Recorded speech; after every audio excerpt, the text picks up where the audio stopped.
Então nós vamos ouvir então a mensagem da dona Beth, que vai trazer a mensagem em nome de toda a família. Boa tarde a todos.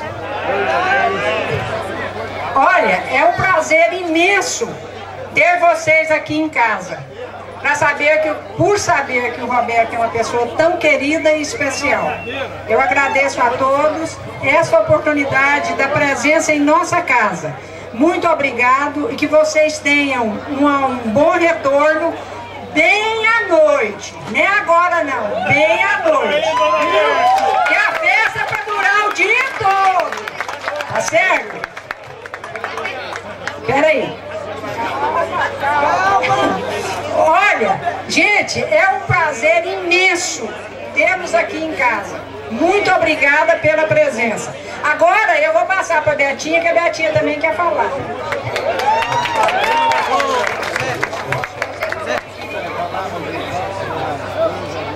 Boa tarde, pessoal. Eu fui a escolhida entre as minhas irmãs para falar um pouquinho a respeito dessa pessoa maravilhosa que é o pai, o amigo, o homem público, Roberto Egídio Balestra, o esposo. E vocês não imaginam o quão é grande a nossa alegria de ver essa fazenda regurgitando de pessoas. Cada um que chega, que dá aquele abraço fraterno e que a gente vê o meu pai e a minha mãe se emocionar, é um abraço que vocês nos dão também. Porque não existe nada mais importante no mundo do que uma amizade sincera. Então, o que eu tenho para falar do Roberto Balestra, a respeito do homem público, que é um homem que, apesar de 30 anos de carreira pública, todos os dias se levanta às 5h30 da manhã, cheio de vontade de trabalhar. É um homem que ainda não perdeu o ideal. É um homem cujos olhos brilham cada vez que ele atende uma pessoa que chega da nossa casa, que ele atende e consegue atender a cada um dos municípios. E é um homem que nos ensinou que para que nós sejamos felizes, é preciso que nós nunca percamos a capacidade de sonhar. E ele, então, ao longo dos seus 70 anos, a cada manhã, apesar das dificuldades, se renova. Os olhos brilhando, cheio de vontade, ele se lança ao trabalho e o faz incansavelmente. A respeito do pai, eu queria dizer que eu louvo a Deus todos os dias por ter me permitido nascer num lar cristão. A nossa casa, ela é muito mais do que uma edificação física. Ela é um cadinho de paz, onde existe amor, onde existe respeito, onde existe alegria. Aqui, eu, a minha irmã, minhas irmãs e minha mãe, montamos, juntamente com a minha sobrinha Paula, montamos toda essa estrutura. Trabalhamos a semana inteira e tudo era motivo de alegria e de piada. E isso é muito gostoso. Mesmo quando meu pai passou por aquela dificuldade do acidente, cada vez que nós cuidávamos dele, que nós nos reuníamos, existia um motivo para nós sorrirmos, para nós fazermos do limão a limonada, da dor uma piada e um aprendizado. E foi isso que ele nos ensinou. Esse homem, esse pai maravilhoso é o nosso melhor amigo, que é o nosso rei, que nos acolhe, que até hoje, eu com 43 anos, ele puxa minha orelha. Com um olhar dele... Não parece. Ah, isso é bom! Com um olhar dele a gente já sabe o que ele quer dizer. Então, eu queria dizer que esse homem público é o nosso melhor amigo. É realmente o nosso herói. É o homem que nos ensinou que a vida vale a pena, que sonhar vale a pena. E que quando nós agimos com honestidade e querendo bem, tudo passa. Só o amor continua é eterno e é imortal. Pai, eu te amo, todas essas pessoas te amam. Feliz aniversário, obrigada. Aí nós tivemos então a mensagem da Betinha, filha do deputado, trazendo a mensagem em nome aí de toda a família. Vamos ouvir também a mensagem antes do governador, da dona Garcita, né? Que a mãe do deputado também vai deixar a sua mensagem nesta tarde de hoje. Bom dia a todos.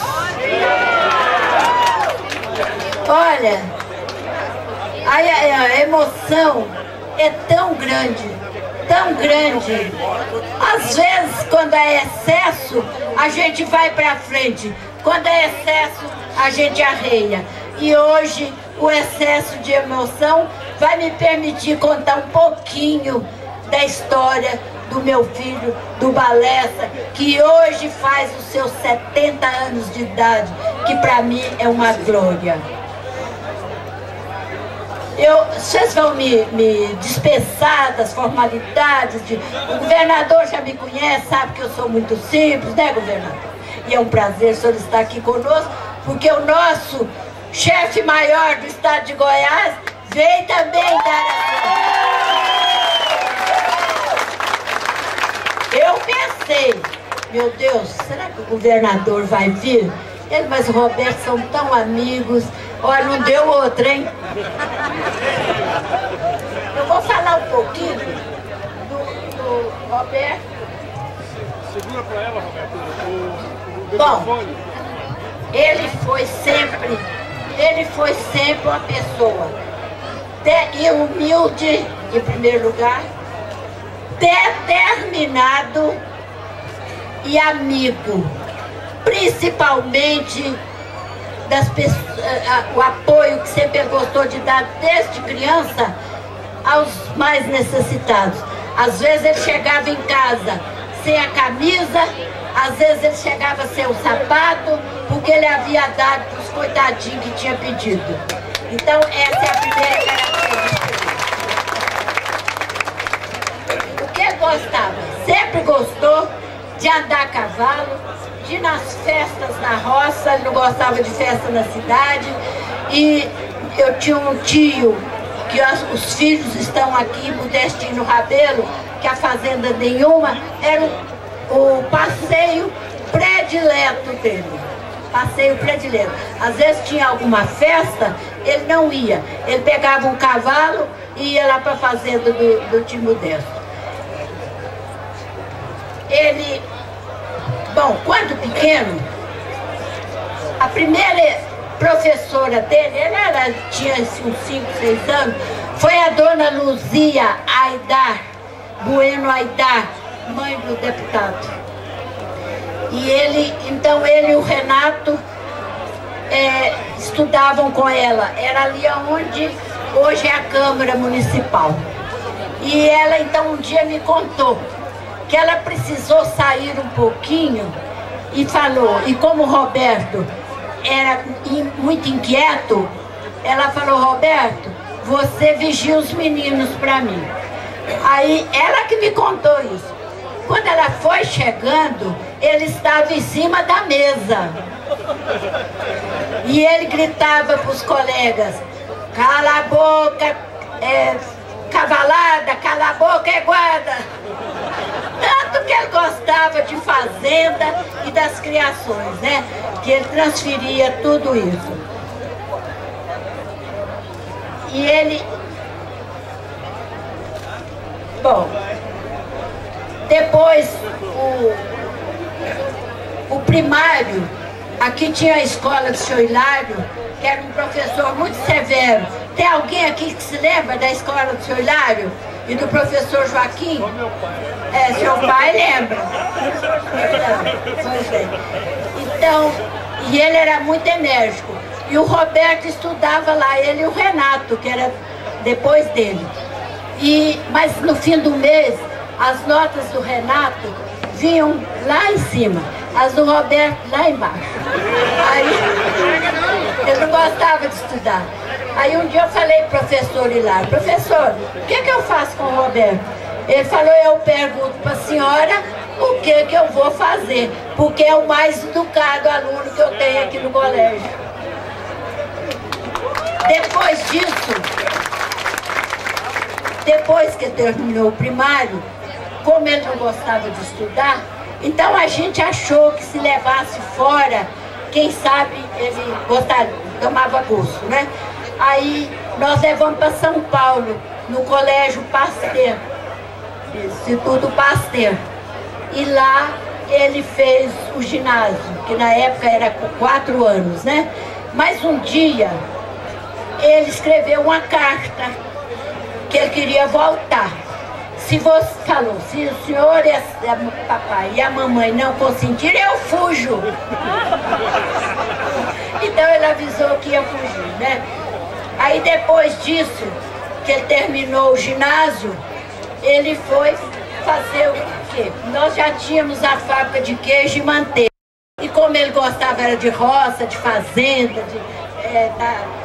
com os animais, aí ele foi fazer um curso de laticínios em Juiz de Fora. Mas para ir ele tinha que se preparar para prestar o vestibular. Até quem preparou ele foi o Dormelindo, o primo do Moreira, já falecido. Mas era muito difícil. A hora que o professor chegava, ele cortava uma volta e desaparecia. Aí a gente levava. Olha, para surpresa nossa, quando ele prestou o vestibular, ele passou em primeiro lugar. Depois ele foi trabalhar em Damolândia, que nós tínhamos a fábrica de queijo e manteiga, né? A essa época, ele já era namorado da Beth, e os dois se identificavam muito, porque ela gostava muito de andar a cavalo, gostava muito de fazenda, e ele também. Então eles se identificavam bem, né? E não demorou, graças a Deus, casaram, e foi uma felicidade, porque constituíram uma família maravilhosa, né? E que todo mundo conhece.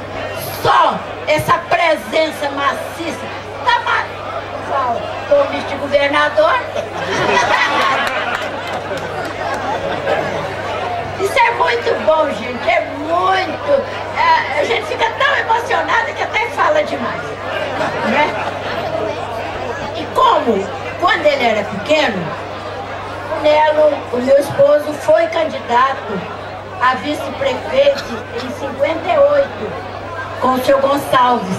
Naquela época, os votos eram separados, e ele teve o dobro do prefeito, do candidato a prefeito, Nelo. Aí no outro ano, como ele teve essa votação grande, expressiva, então eles acharam que ele ia ser o candidato a prefeito, né? E com isso, o Roberto, ainda menino, andava com o pai para todo lado, sabe? Então ele foi vendo, ele foi familiarizando. Como eu me familiarizei com o trabalho social com a minha mãe, que gostava de fazer, ele foi com a política com o pai. Então ele andava para os lugares com o pai, e então isso foi calando bem fundo dentro dele. E hoje nós temos ele aí, graças a Deus, representando, e é com muito orgulho que eu digo, está representando bem, graças a Deus.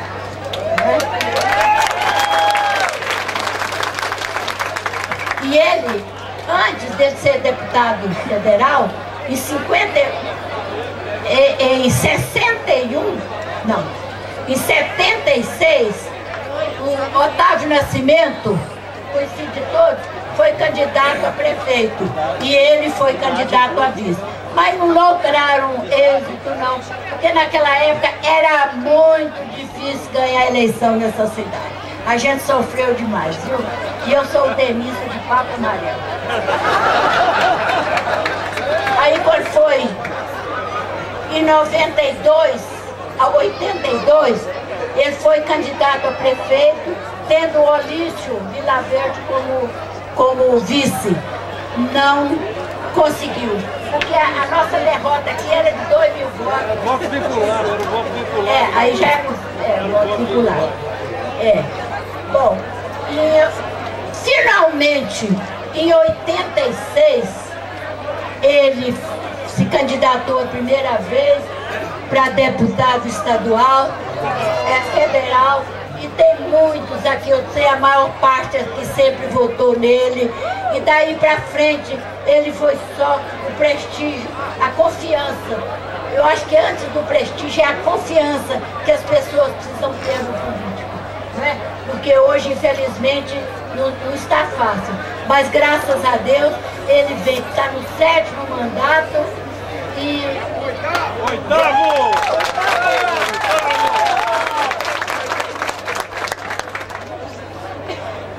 E eu quero, meu filho, neste momento, deixar para você... Olha, a gente quer falar tanta coisa, mas o tempo, a gente fica roubando muito tempo, né? E então eu quero deixar para você, meu filho, uma mensagem do Reinaldo, são palavras do Reinaldo Santos Pita. A vida é como um cometa, passa muito depressa. Portanto, não deixe apenas a vida passar. Marque sua passagem, faça alguma coisa, ame a tudo e a todos.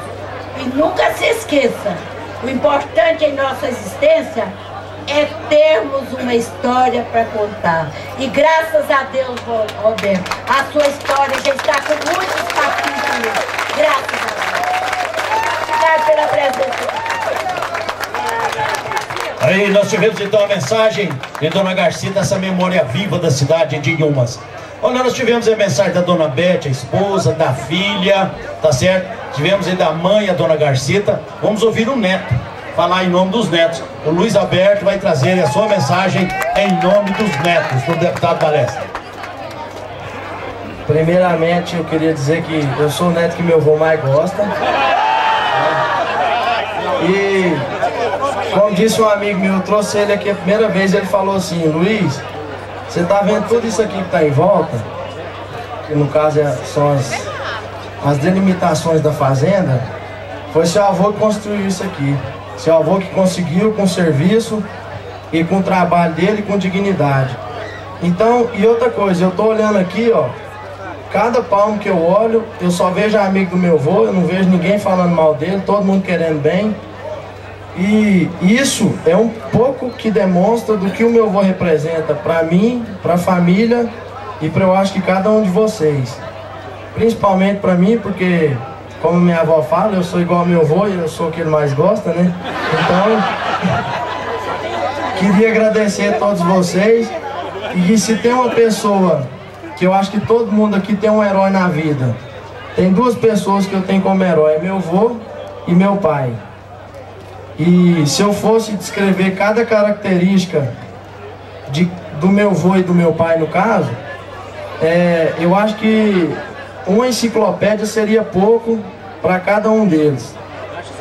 Então, meu avô, né, que é uma pessoa que eu não tenho nem palavra, eu sou pouco para falar do que ele fez e do que ele faz, e do que ele me proporciona como avô, como pai e como dono da família, que é o que ele faz. E eu só queria dizer, vô, que é pouco, mas eu te amo demais. O senhor vale mais que eu.